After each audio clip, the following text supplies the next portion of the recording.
ಅಡಿಗೆ ಮಾಡುವ ವಿಚಾರಕ್ಕೆ ಸಂಬಂಧಪಟ್ಟ ಹಾಗೆ ಅತ್ತೆ ಸೊಸೆಯ ನಡುವೆ ಜಗಳ ಉಂಟಾಗಿದೆ. ಇನ್ನು ಮನನೊಂದು ಆತ್ಮಹತ್ಯೆಗೆ ಶರಣಾದ ಸಾಫ್ಟ್ವೇರ್ ಸೊಸೆ. ಅತ್ತೆ ಸೊಸೆ ಜಗಳ, ಪಾಪ ಸಾವಲ್ ಅಂತ್ಯ ಆಯಿತು. ಅಡಿಗೆ ಮಾಡುವ ವಿಚಾರಕ್ಕೆ ಅತ್ತೆ ಸೊಸೆ ಜಗಳ. ಅತ್ತೆ ಯಾವತ್ತಿಗೂ ಸೊಸೆಯ ಆಪ್ತಳಲ್ಲ, ಶಾನುಭೋಗರು ಯಾವತ್ತೂ ನಮ್ಮ ಮಿತ್ರರಲ್ವಂತೆ. ಮಾಜಿ ಸಾಫ್ಟ್ವೇರ್ ಎಂಜಿನಿಯರ್ ಆತ್ಮಹತ್ಯೆ. ಅತ್ತೆ ಸೊಸೆ ನಡುವೆ ಅಡುಗೆ ವಿಷಯಕ್ಕೆ ಕಿರಿಕಿರಿ ಉಂಟಾಗಿದೆ. ಬೆಂಗಳೂರಿನಲ್ಲಿ ಕೌಟುಂಬಿಕ ಕಲಹಕ್ಕೆ ಸುಷ್ಮಾ 35 ವರ್ಷ ಮೃತ ದುರ್ದೈವಿ. ಐಟಿ ಕಂಪನಿಯಲ್ಲಿ ಕೆಲಸ ಮಾಡ್ತಿದ್ದಂತಹ ಸುಷ್ಮಾ 5 ವರ್ಷಗಳ ಹಿಂದೆ ಪುನೀತ್ ಕುಮಾರ್ ಜೊತೆ ಮ್ಯಾರೇಜ್ ಮಾಡ್ಕೊಂಡಿದ್ಲು. ಮನೆಯಲ್ಲಿ ಸಣ್ಣ ಪುಟ್ಟ ವಿಚಾರಗಳಿಗೆ ಮೇಲಿಂದ ಮೇಲೆ ಜಗಳ. ಇನ್ನು ಅತ್ತೆ ಜೊತೆ ಜಗಳ ಆಡೋದಕ್ಕೆ ಕಾರಣವೇ ಬೇಕಾಗಿರೋದಿಲ್ಲ. ಸುಷ್ಮಾ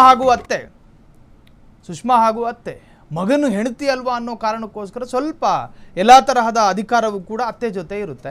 ಇನ್ನು ಇಬ್ಬರಲ್ಲೂ ಒಬ್ಬರು ಶರಣಾಗತಿ ಆಗದಲ್ಲೇ ಇದ್ದರೆ ಅಲ್ಲಾಗೋದು ಇರಾಕು ಅಥವಾ ಇರಾನ್ ಅಮೆರಿಕ ಯುದ್ಧವೇ. ಅಲ್ಲಿ ಬೇರೆ ಯಾವ ಆಯ್ಕೆಗಳು ಇರೋದಿಲ್ಲ. ಮಾಜಿ ಸಾಫ್ಟ್ವೇರ್ ಇಂಜಿನಿಯರ್ ನೋಡಿ, ಪಾಪ ವಿದ್ಯಾವಂತೆ ಆಕೆ. ಸಣ್ಣ ವಿಚಾರಕ್ಕೆ ಯಾವುದೋ ಒಂದು ಆಸ್ತಿ ಕಲಹನೂ ಅಲ್ಲ, ನಿಮ್ಮ ಮಗನ ಆಸ್ತಿಲಿ ಅರ್ಧ ನನಗೆ ಕೊಡಬೇಕು ಅಂತೇಳೇನು ಪಾಪ ಈಕೆ ಪಟ್ಟು ಹಿಡಿದಿರಲಿಲ್ಲ.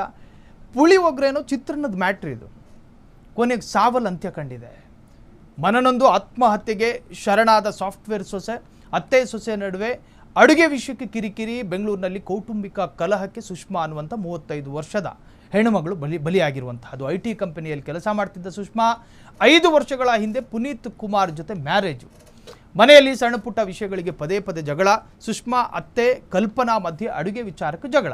ಇನ್ನು ಅಸಮಾಧಾನಗೊಂಡು ನೇಣಿಗೆ ಶರಣಾಗಿರುವಂತಹ ಸುಷ್ಮಾ, ಪಾಪ ಆ ಹೆಣ್ಮಗಳು ಸಹಿಸಲಾಗದ ಹಿಂಸೆಯನ್ನು ಸಹಿಸ್ಕೊಂಡಿದ್ಲೋ ಏನೋ.